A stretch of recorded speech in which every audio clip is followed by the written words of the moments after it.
Hey there, this is Teacher Ola Podcast, episode 50, Animal Idioms You Need to Know, Vocabulary Booster, Part 1.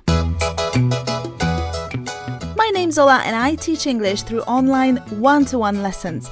This podcast is for you if you learn English and need to eliminate the language barrier and start speaking. You'll boost your vocabulary, brush up your grammar and improve your pronunciation. Go to my website for full transcripts and worksheets to each episode. Happy learning! Thank you so much for being here. Congratulations also on finding a time slot for yourself and for your English. After this episode, you will feel more confident speaking. You'll learn 7 animal idioms and most importantly, you'll practice speaking by repeating 20 sentences with animal idioms.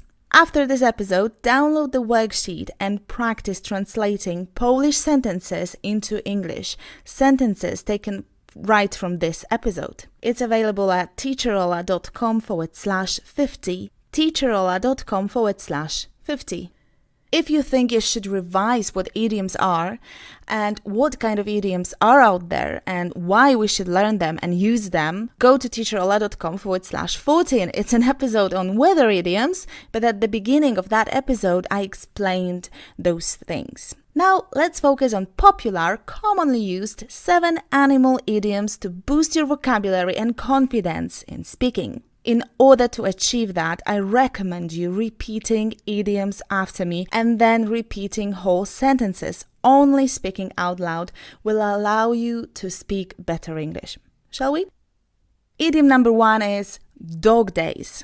This idiom has 2 meanings. The first is the hottest days in the year. Usually we hear it in a phrase, dog days of summer. The second meaning is a period of time when something is not successful. Do you know why dog days and not cat, for instance? Well, it's because the dog star, Sirius, is the brightest star in the sky from June to September. That's also why Harry Potter's godfather, Sirius, was a dog in his animagus form. If you know what I'm talking about, let me know. I'd love to know if you're in Harry Potter fandom. Let's practice. These are truly dog days for our team.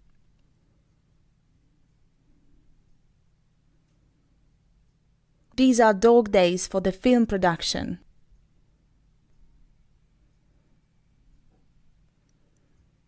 We're now in the dog days of summer.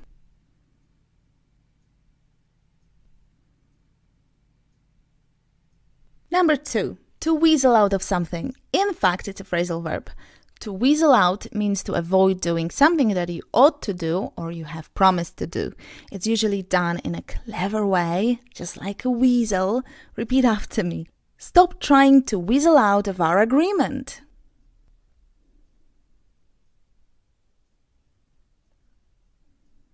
He weaseled out of helping me in the kitchen.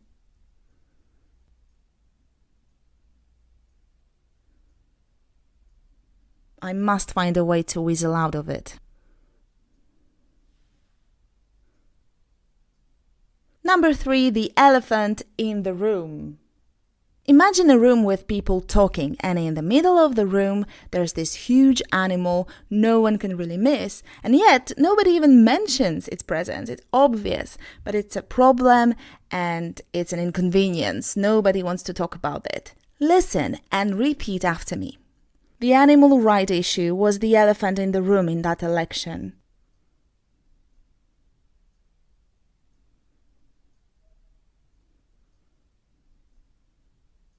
The elephant in the room was the money.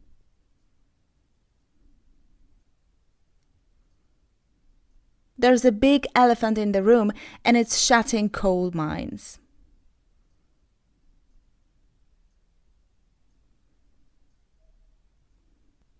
Number 4, not give a monkeys. If you don't give a monkeys, you don't care. You're not worried about the particular issue at all. It's a euphemism, a replace word, not to use an offensive word, shit, as in, I don't give a shit. So, I don't give a monkeys. It's British, it's slang, it's informal, use it wisely. For example, to be honest, I don't give a monkeys what they do.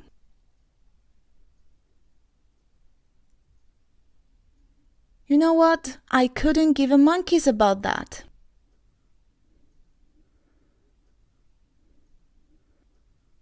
Who gives a monkeys what they think?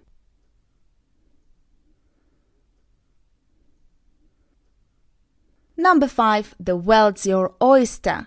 It's used to express the idea that there is no limit to the opportunities open to you. You can achieve whatever you want. An oyster contains a pearl, so the success is like a pearl. All you have to do really is just to open it. This idea was used by Shakespeare in one of his plays. But that's a different topic. Let's practice. Listen and repeat. With talent like that, the world is your oyster.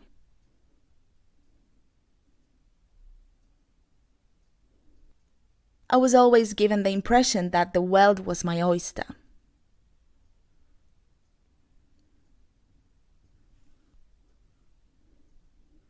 If you've got a good plan, the world's your oyster.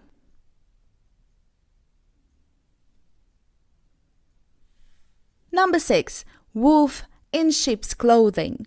It's a person who seems to be friendly or not likely to cause any harm, but is really an enemy, somebody who is hostile and dangerous. This expression comes from Jesus' words in Matthew, in fact. In Polish, we have exactly the same phrase, so let's just jump right into the sentences. Don't trust Anna. She's a wolf in sheep's clothing who will try to steal your position.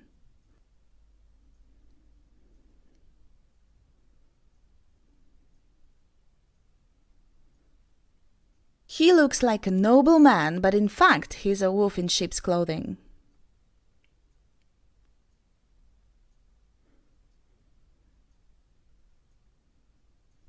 Number 7, the last one, butterflies in one's stomach. To have butterflies in your stomach means to feel very nervous before something, maybe frightened, anxious. So I guess it's not the same as in Polish, right? In Polish, we use it to describe a feeling you have when you see someone you've fallen in love with. So, repeat after me. I always get butterflies before an exam.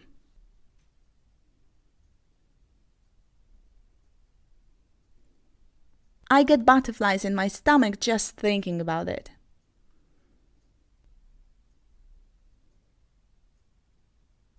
My knees are shaking and I have butterflies in my stomach.